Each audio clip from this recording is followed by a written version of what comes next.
Hello, I'm Priss from Acrylics, and today I'm sharing an altered art box I created to carry some of my favorite art supplies to my arts and craft classes. Let's go!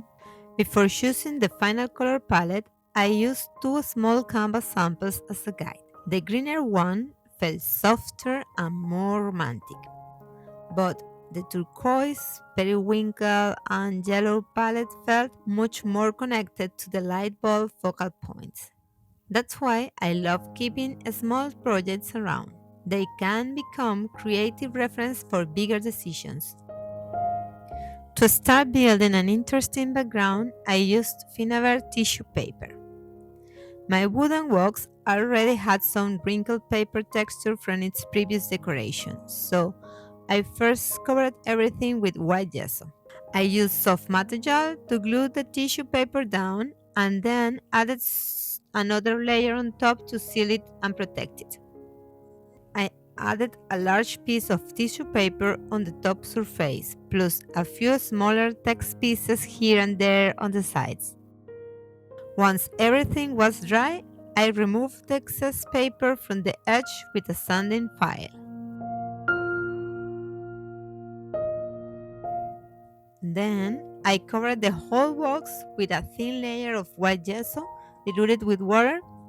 I wanted the decoupage layer to stay subtle without becoming too dominant or changing the colors I was going to apply on top.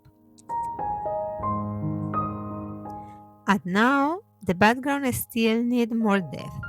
So I add some text through a stencil using permanent gray ink. I chose gray instead of black because I want the background layers to support the color, not to compete with it.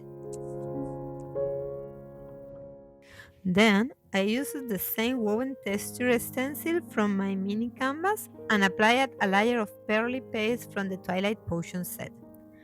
This gave the background more texture, shine, and movement while keeping everything connected to my original inspiration. Inside the frame, I wanted extra texture behind the light bulbs, so I glued down a piece of crochet with 3D matte gel. After it dried, I lightly applied white gesso with the brayer, just catching the raised areas of the fabric. This helped the texture stand out and create a brighter base for the liquid acrylic I was going to use next. I wanted the three little bulbs look as if they were hanging from the top of the frame, so I needed to paint the frame first before adding the copper wire.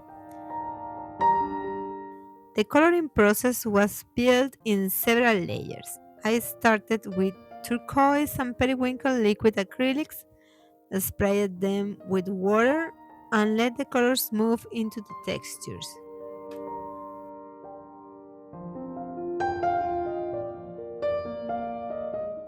Then I dried the surface and added a bit of white gesso with a dry brush to bring back the details.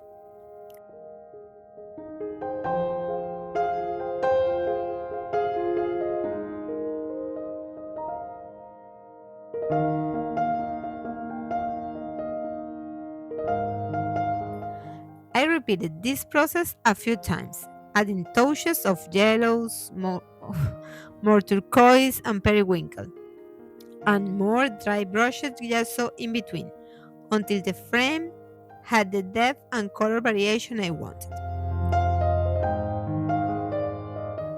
Only after that I could wrap the copper wire around the top of the frame and add the light bulbs. I also used the same turquoise, periwinkle, and yellow tones across the rest of the box, on the top, the sides, and even the back. I also added splatters in each of the three colors because repeating the same palette in different areas keep the whole project visually connected. While the box was drying, I primed my resin and metal embellishments with white gesso. You can paint these resin pieces directly with Finnabair's liquid acrylics, but gesso helps the paint spread more evenly and makes the color look cleaner.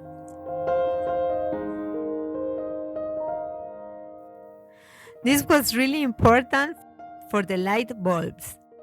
Since I used true yellow liquid acrylic, which is translucent, so the white gesso underneath helped the color stay bright and luminous instead of being affected by the creamy tone of the resin.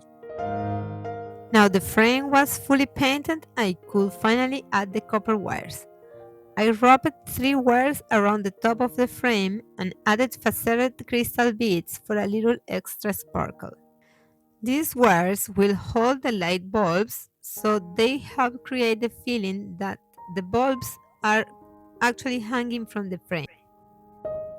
Then I glue all the composition in place with heavy body hand.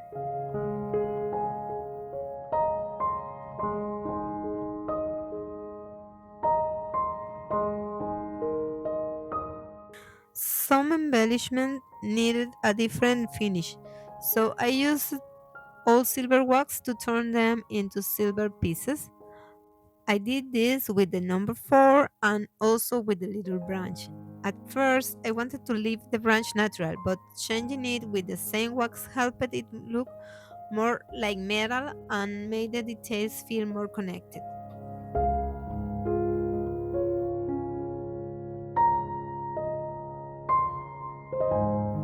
Okay, to add more contrast and depth around the central pieces, I applied black gesso and spread it with water.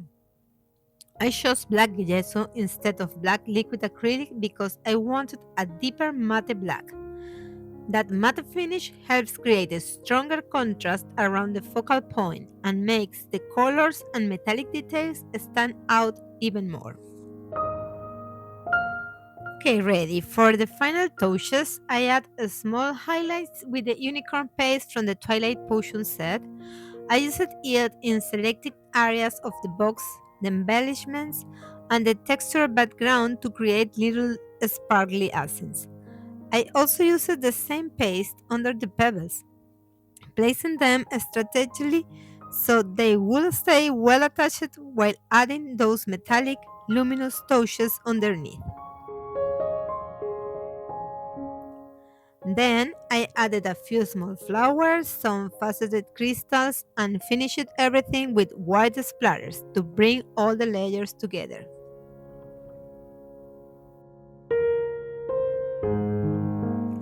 I hope you enjoyed this altered art box and it inspires you to transform some of your everyday creative tools. Sometimes the things we use in our studio deserve a little magic too. And when the objects around you feel more like you, your creative space becomes a place where you feel more connected, more inspired, and more at home. Thank you so much for watching. Bye bye.